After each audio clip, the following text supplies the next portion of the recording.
Good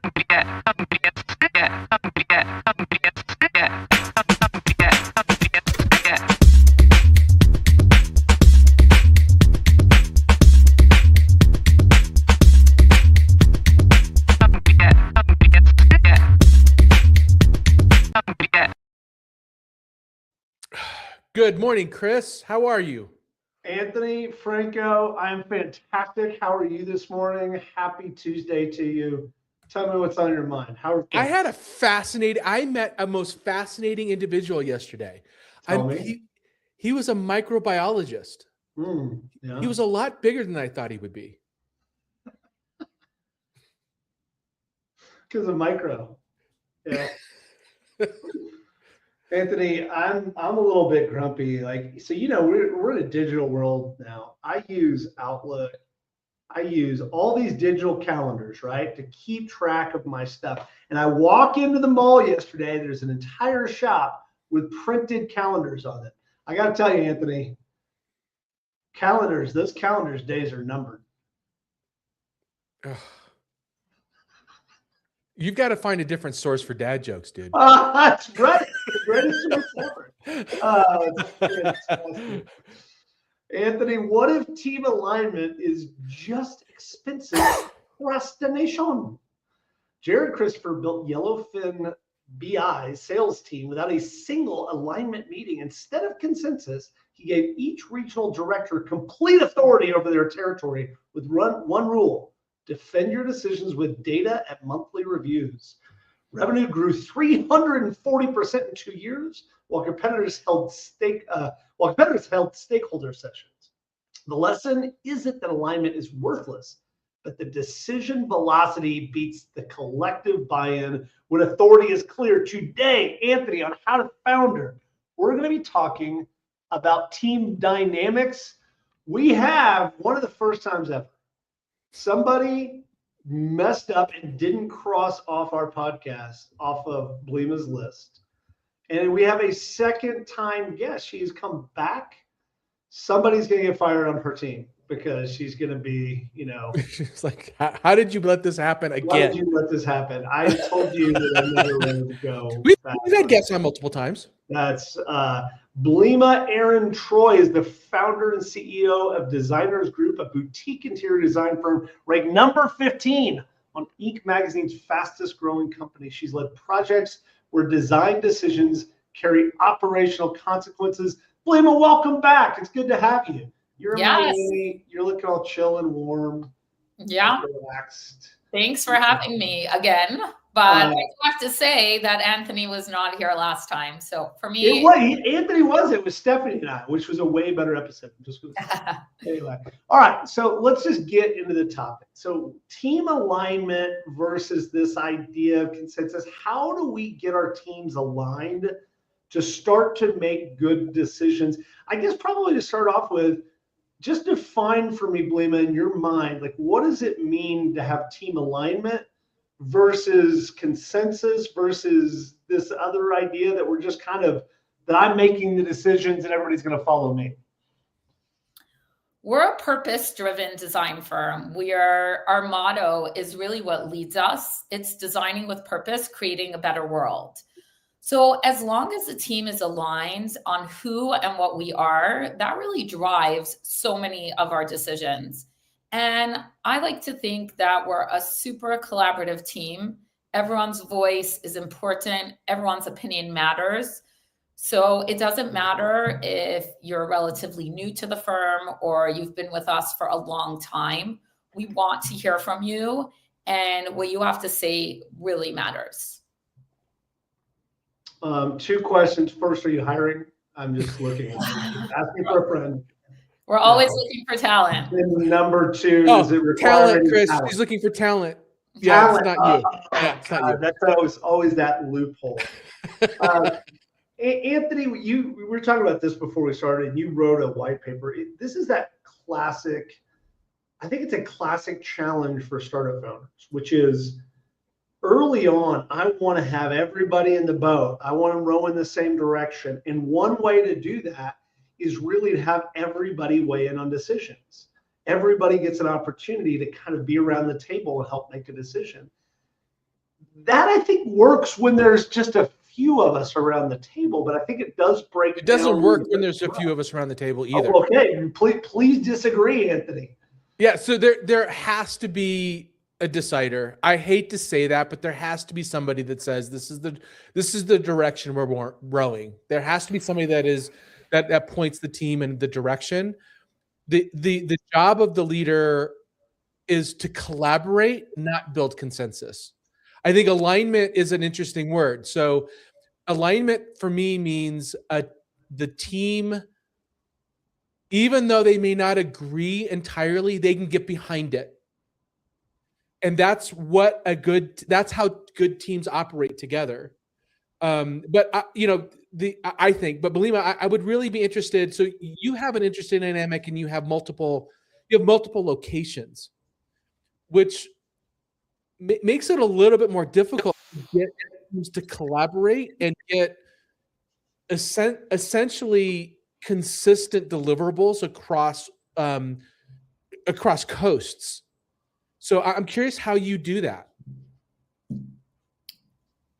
Our process is very detail driven. So it really doesn't matter which location. Our process is always the same. But I do say that every office does function a little differently, depending on how many team members are there, depending on the project types that we're more focused on, depending on who the studio lead is. Each location has its own studio lead and its own team of designers. Now, there are specific designers that are more focused on specific industries, and there's that collaboration between offices. So we really all work together and just look at everyone's skill and talent and how they can shine, and how us as a firm can really utilize those strengths of each person on our team. Yeah, so I'm more client delivery is important. Totally agree with you. But there's a company-wide direction that you need to create, right? There's something that is going to affect everybody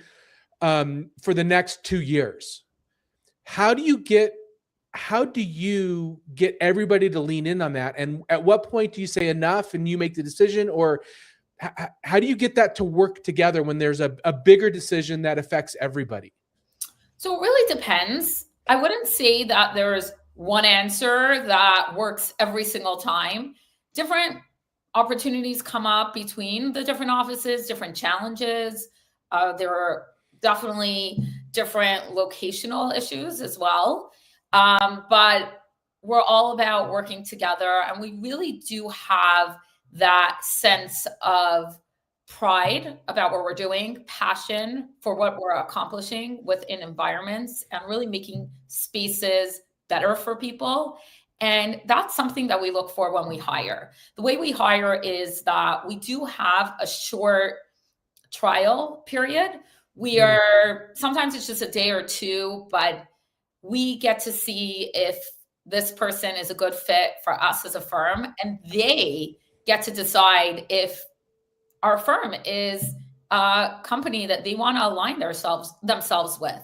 And we're all about working together. So I want the different team members to weigh in on if this new hire works. And I also want the new hire to have the opportunity to see if they align with who and what we are. So that's super important for us. And then we're really focused on working together and helping each other out. We have a TDG Star of the Week. We are at our team meetings, everyone gets to nominate someone that they believe helped out or did something good, and they get sent to me. I read them out loud, and it's really amazing to hear how everyone is contributing to the success of our firm by also working on their character. It's not just about moving a project forward, it's about how they treat each other. So since this is a real value and something that's so important to us and very integral to the way we work, I believe that everyone's dialed into it and really wants what's best for the firm. I think it's Chris, sorry, Chris, you just went through this, right? So yeah. Blima talked a lot about culture and values alignment, which is incredibly important. And Chris, I want to ask you, because I want to get into the tactics of this. Like, how do you do it? and you just went through quarterly planning at your company, where you Yeah, brought yeah. the team together and you had to make some difficult, maybe not difficult, but decisions that necessarily didn't have consensus. How did you do that? Yeah, I just talk louder and longer than anybody else. I just mansplain everything. Let me explain these secrets. Why this? No, it's a really interesting point. It's funny because I wrote down Blima. I wrote down culture and then an arrow to values, and values with an arrow to vision and mission. And I think that in a small team, we're still a small team, like 5 of us, something like that. But with 5 of us, I think culture wins. And what I mean by that is that we can sit and disagree and openly disagree and battle, but everybody understands the decision has to be made, and that ultimately I get paid to make that decision. And so I think that starting with a culture of inclusiveness and making sure that everybody at least has an opportunity to be heard. And I think that there is some research there that shows that as well, which is it's not always, you don't have to agree, but you have to be heard. And when people become very dissatisfied in their job is when they don't feel like they have the opportunity to weigh in on these decisions. And so I think culture is that first component, and then it goes to values and vision and mission. So I want to start there, which is with this idea of culture. How do you do that, Blima? What is the way that you create a culture? And I think to Anthony's point, if you have multiple locations, a culture is going to vary by location.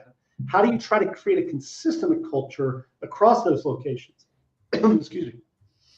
So it's interesting that you brought up an inclusive environment, because we have so many different team members from different cultures, different backgrounds, different religions, different countries. And people always ask me, how do you have such a diverse team? And what I respond is that we're looking for talent.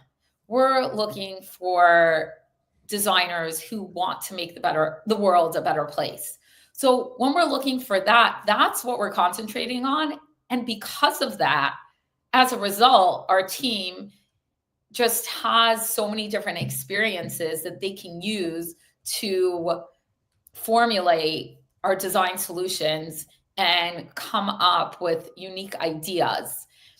And I believe that that's really what makes a strong team, when everyone has the same vision and mission that's driving them. But to take that a step further and really cultivate that between different work environments and different countries, because we are in Canada as well as the US.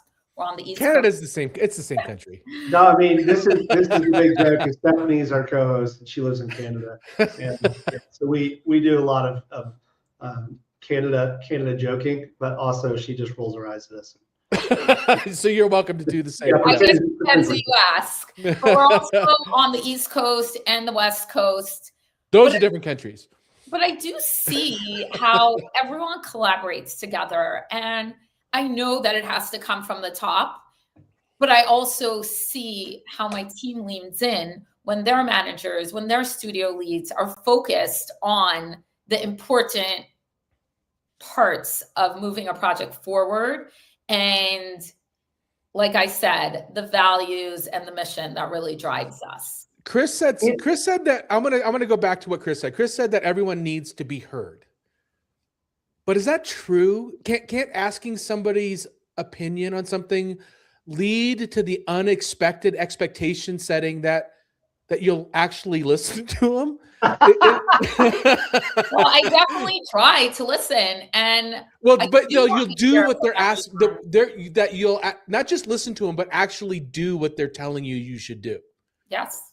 I don't agree. Like, I think that the point there is that you have to be respectful. And just like when Anthony, I told you for How to Founder, is that we should turn this into an interactive reality show. And you looked at me and said, I hear you. And the answer is no, Chris. But I hear you. I want to poke on the same point, Anthony. I want to ask you the same question, which is, and I'll use you and I as an example. We've been friends for a long time. We come from a similar background, but you and I disagree all the time. And we disagree about small stuff and little stuff, but it doesn't affect our overall relationship. I think that that's something that you, I mean, sometimes it affects it. You have, as a leader, and I've seen you in a leader, you create cultures where people can openly disagree and debate, but they do it in a way that feels constructive, not destructive. Is that something you can just do? Is that a talent, or is that something you're intentional about? I don't think I'm intentional about it. I think it comes down to I have an allergy to having conversations that don't move the company forward. And so it naturally occurs where it's like I'm just looking for the right answer. I'm not looking to be right. And I think if that's truly in your heart, as a leader, that one, you don't tolerate people that don't have the same mindset. I just want to make things better. And you also steer the conversation to the things that truly matter. So I don't know if that's, for me, it's not intentional. For some, you need to become self-aware if you're not that way. Like if you care more about being right, then the problem is you. Not I'm just writing that down. Problem is me. Problem is you. Yes. I wasn't talking to you specifically, Chris, but you might be in that group. Blima, yeah. I want to redirect that question to you. So how many employees do you have? Close to 40. So 40 employees, multiple locations, multiple offices. You are flying all over the world. You are the big boss. When you come in, obviously you have gravitas to you. Like there's a moment where it's like, oh my gosh, Blima's coming to our office. How do you create that sense of safety where if you, hey, this is my idea, but feel free to disagree with that? Or do you just come in and talk louder and longer like I do? I genuinely love to hear what everyone has to say. I believe that everyone's opinion and their view of things can definitely be broader or see things that I don't see. And that's definitely the culture that we have. We want everyone to weigh in on ideas, on concepts, on different ways that we're driving the firm forward. And like I said at the beginning, it doesn't matter if you're relatively new to the firm, if you're relatively new to a design career, we want to hear from you. And I see this in our projects as well. Like when we're exploring a new project type or some way to accomplish something, we like to speak to everyone, whether it's the cleaners of the building, because they have insights that we might not even think about. And I believe it's the same with the team. It doesn't matter what your position is, where you rank in the firm, what you have to say is valuable. And I say that coming from different backgrounds, but also coming in on the project at a different stage or a different phase. So I definitely am a big believer in listening to everyone's opinion. Again, when it comes to decision making, we do have a hierarchy. There are lead designers, there are studio leads, there are project managers, there are senior designers. So of course, we have to look at the data, hear everyone's voice, but ultimately come up with the best decision for the firm. Hey, Chris, it just occurred to me, Blima has a totally unfair advantage in this. Because she's smart. Yeah, but more, which leads to design thinking by its very nature requires an exceptional skill set of collaboration. It's required. It's inherent in that curiosity gene is required in any design thinker. When you have a technical co-founder or a technical founder, when you're a founder that's technical, I think this is not a natural skill set to develop. I think it's a lot harder because Oh, Because if interesting. you're Yeah. coding does what you tell it to do, and you kind of expect people to operate. You expect your people to operate the same way. I told them to do it this way, and they're not doing it this way, and you get frustrated. Have you experienced that, Chris? Have you seen? I've seen that with technical co-founders, but It's really interesting because what I wrote down, and I think it's true, which is experience doesn't have a monopoly on good ideas. It just means you're experienced, right? And yep, particularly, but I think this is where, and this is what Blima was saying, is in creative fields, particularly. Creative fields, you want people with different diversity and background, and younger people and older people, and more experienced and less experienced. And there's actually fairly good research now. Most of this came out of a project called Project Aristotle that Google did when they looked at high performing teams. And they found that diversity of thought within teams, which comes from diversity of background, race, creed, color, age, etc., leads to better outcomes only when the team leader can cultivate an environment of safety, of psychological safety, whereby people feel like that they have the ability to weigh in, disagree, argue, and come to a decision together and feel respected. It's hard to find the actual study stuff now, but if you Google Project Aristotle, they made all that information publicly available. I want to change gears for just one more second and go to one more topic before we go to the speed round, which is we've talked about culture and that idea of inclusiveness and how do you create psychological safety, which is, again, critically important. But the next step up on the rung is values. And so you said vision, mission, Blima, but I think values is a step below vision, mission, because values is that thing when you have 40 employees, not 500 employees. Values, I think, do translate across organizations, I think, and across offices, et cetera. And so I want to start with you, Blima, and talk about core values. Is that something you guys talk about? Are they written? Are they understood? Are there norms across your different offices? How do you deal with this idea called values? Because famously, Peter Drucker, management consultant, actually he didn't say this, but it's always attributed to him, that culture eats strategy, structure for lunch, or culture eats strategy for lunch. Yeah, he actually never said that, but it was pretty good. It's pretty good saying. So, Blima, what do you think about that? I definitely agree. I believe that values really are what is driving your mission. And I know for us that our values do. And they're kind of interconnected and interrelated because we believe that we bring value to the projects that we work on. But how are we bringing that value with the values that we've incorporated into our process and into our deliverables? Anthony, same question to you. So you've got these ideas, and again, I think to me where my mind is going is that if you have 200 people, the mission and vision become the most critical component.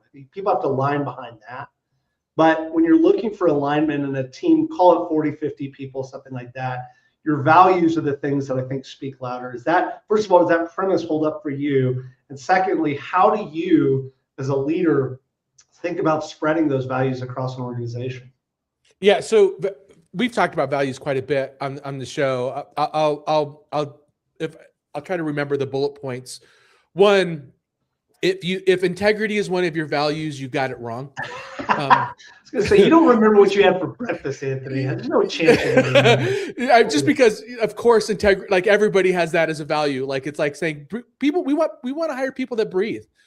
The second thing on values is usually values are created from a workshop that the leadership team comes together in a room and they write them all down. They feel really good. They pat themselves on the back and go have an expensive lunch and they're never touched again.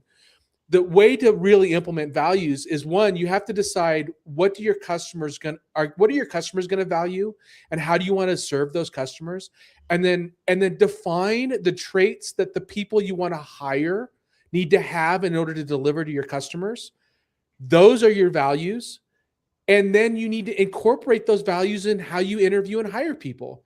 You need to create a scale. How curious is this person? If curiosity is a value, how how smart are they? If intellect is a value, so you need to really weave those values into how you hire and then how you measure your employees. Otherwise, they sit in a drawer that you can look back. And how many times have you talked to a founder, Chris, where you're like, what are your values? And they're like, oh yeah, we did that a while ago. I don't know why, they're complaining about, I don't know why I keep hiring the wrong people. And you're like, well, what are your values? And like, oh, I gotta look in the drawer and figure out what our values are. Right? They dust off the thing on the wall. On the wall, yeah, exactly. They put the PowerPoint slide up. I had somebody tell me once, if your values are on your wall, if the values are on the wall for the company you're working for, you're working at the wrong place. Blima, I never take people to expensive lunches. I just do Chipotle. Did I do it wrong? Chipotle is expensive. Chipotle is expensive. So I want to redirect to you, Blima, because this is that interesting component of running a multi-location company. Does your values as a founder and you as a leader, do they permeate every location, or does every location sort of act differently? It's kind of back to the opening. Is it separate? Do they kind of create their own values, and is that okay? We have the same values through all our locations, but we are dealing with people, and everyone is a little different, and every person has a different personality and certain parts of their character that shine brighter. So our values are definitely the same, but I do see how different locations have their own character. Definitely. All right. That was the most politically correct way of saying some people are more of a pain in the ass than others. That was really well stated. I don't know why you were looking at me when you said pain in the ass. I don't know why. I don't look at it that way. I look at it, everyone shines differently. And we have an incredible team. Really. I'm going to ask this because clearly you guys, as superior leaders you've developed into today, that you had some story in your past where either you as a team member or a leader, alignment wasn't there and decision-making got diffused, or there wasn't a clear process as far as that decision-making goes.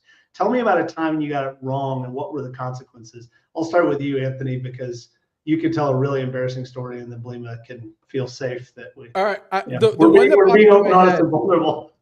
The one that popped into my head was early days at Effective. We would run all staffs like once a week, where we would everybody would come in 15, 20 minutes.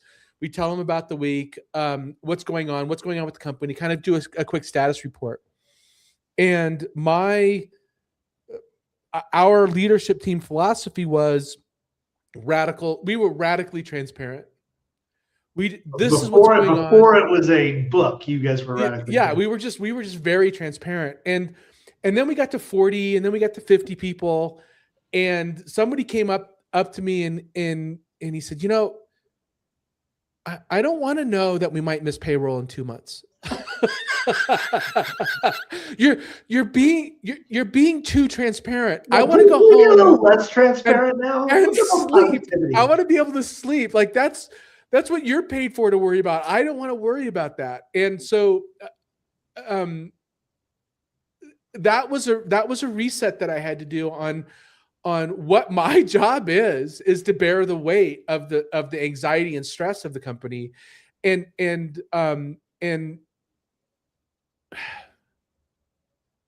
make other people that are working there, give them the things to believe in, not the things to worry about necessarily. Anyway. Blima, what about you? Any examples of when team alignment and decision-making broke down? Well, I like what Anthony said, that sometimes transparency, even though everyone wants to understand the inner workings of the company, sometimes it's best to focus on the positive so that you're empowering the team and letting them feel good and positive about what's ahead. For us, it's definitely still a work in progress. Los Angeles was our latest new location. We acquired an existing design firm about 3 or 4 months ago. And we don't have any listeners in California, so we can just talk. California. There's only like 1 billion people in California. So don't worry about this. And that was definitely interesting for us because the other locations were places that I lived in. So I'm from Toronto. That was our first office. I moved to New York, opened the office there, and now I'm back and forth between our New York and Miami locations. And what we did differently with Los Angeles was acquiring an existing firm so that it wouldn't need me to be there in order to operate. But because of that, it's a whole different process. And really just learning that and understanding that. And we do have a pretty good onboarding that we use for new team members, but coming into an existing structure and aligning how they're approaching projects, how we approach them, our vision, our mission, what they've been doing, how we can bring that all together has definitely been a learning curve in a good way, because it's able to set us up for our next acquisition. But that has definitely been a work in progress and still is. And it's always interesting to learn from the way other people do things, but also see that our processes are just so amazing and how we've really mastered the different design phases and understanding how to approach a vision to execution. What's really interesting, Blima, and this is, you just brought up this kind of interesting point about physical location. And so well, for the most part in the US, like we're going to look at things in Canada, North America, we'll say, we look at things in very similar ways, but there are differences, particularly in highly creative environments, Anthony, where highly creative environments, decision-making will vary based on location. And secondarily, this gets wildly more complicated in global teams. So, I was the CEO of a company for a hot second that had, I think, 5 different countries where we had team members. And it was a really eye-opening experience to say, how do I create any sense of alignment where some places people are not expecting to weigh in on every decision. They're expected to be given very clear direction and go execute that to the best of their ability. And then other places where people very much want to be around the table when they make decisions. But believe me, you're younger than us, but also can we all just bitch a little about like 20-somethings that just think that they are entitled to come into every decision? Like they'll walk into board meetings. Am I right? Stupid young people. I remember being in my 20s and definitely believing that I should be weighing in on those decisions. So I hear absolutely. I'm super smart. I don't understand why I'm not currently on the board of directors right now, even though I'm a frontline salesperson getting paid minimum wage. Yeah, that was pretty much it. All right, want to get to the speed round, but just last point on this stuff. And then we kind of started on the surface of decision making and about consensus versus more like authoritarian decision making. Really quickly, we got below the surface on what team makeup is and how teams look, and really that concept of psychological safety. I mean, last kind of just pointed question, and I'll start with you, Anthony, and then to Blima, then we'll go to the speed round. Is it better as a leader for me to be more decisive and make firm, hard decisions and be confident behind those decisions? Or is it better for me to be more inclusive? And I know it's an impossible question because of time and location and context. But just I think you're creating a false binary. So yes, both are true. So yes, you need to make the decision. This is the direction we're going. After you get input from everybody that needs to have input. And after you explain why you're making that decision and where you may be wrong, but we're going to go this direction anyway. So you just need to be candid about here's the direction we're going. Here's the people I've looked for. Here's why I've made this decision. Thank you for all of your input. Here we go. So yes. And I did want to point out one thing that Blima said that was really that I kind of missed talking about that I think is really important. I think a lot of founders undervalue onboarding. new employee onboarding. I think that's incredibly valuable to ensure that the new team members that come on understand from you as the founder why you exist, what your values are, what the expectations are, and how you care about your clients in a unique way. I think that's incredibly important. I don't know why Anthony had called me bidirectional. I don't know why I'm two directions. False bidirectional. False binary is what I call it. Oh, binary. Yeah. Blima, how about you? What do you think? I definitely think there needs to be a healthy balance between the two. And when you were asking the question, you said something like, do you need to be firm and only go in one direction? And I believe that as leaders, what we need to do is evaluate each situation. Now, sometimes as a leader, we need to be firm. And other times it's so important to actually be more flexible and listen to what people are saying. So the way I operate is both. Sometimes I'm very firm. I know that this is what we have to do, and this is what's best for us and for the direction we want to go in.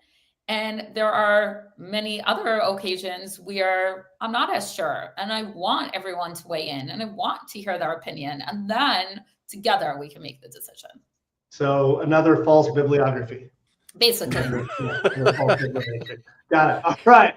Blima, are you ready for the speed round?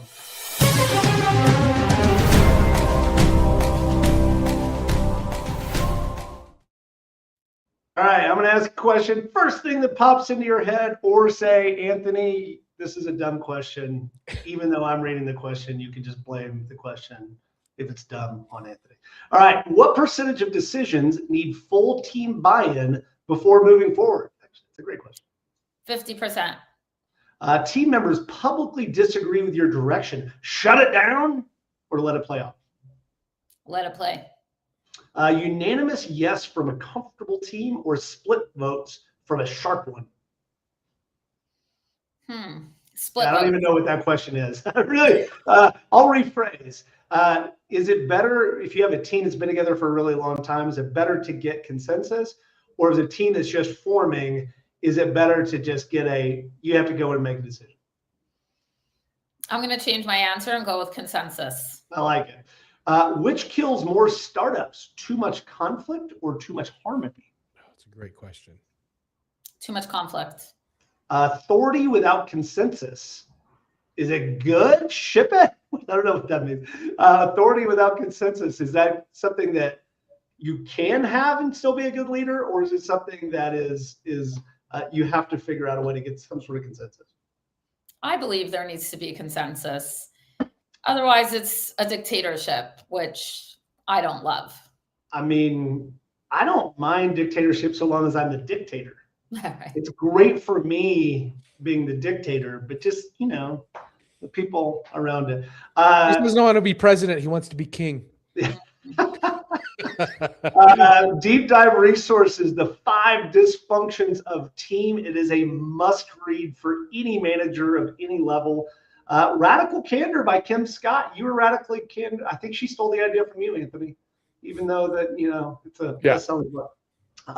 But we are not going to go, we're going to read those books, and then we're going to go connect with you, Blima. Where can we connect? Where can we find out? Where can we hear more about your wisdom? And more of you getting to roll your eyes at our dad jokes, probably. You can always check out our website, thedesignersgroup.com, and we are on all social media channels, also the Designers Group. Awesome. Blima, thank you. Thank you for coming back. Even though it was an accident, I don't think you knew you were coming back and having to deal with our shenanigans twice, but we appreciate it. I thought it was a really good conversation. I thought we got to a lot of really good stuff. Anthony, get us out of here.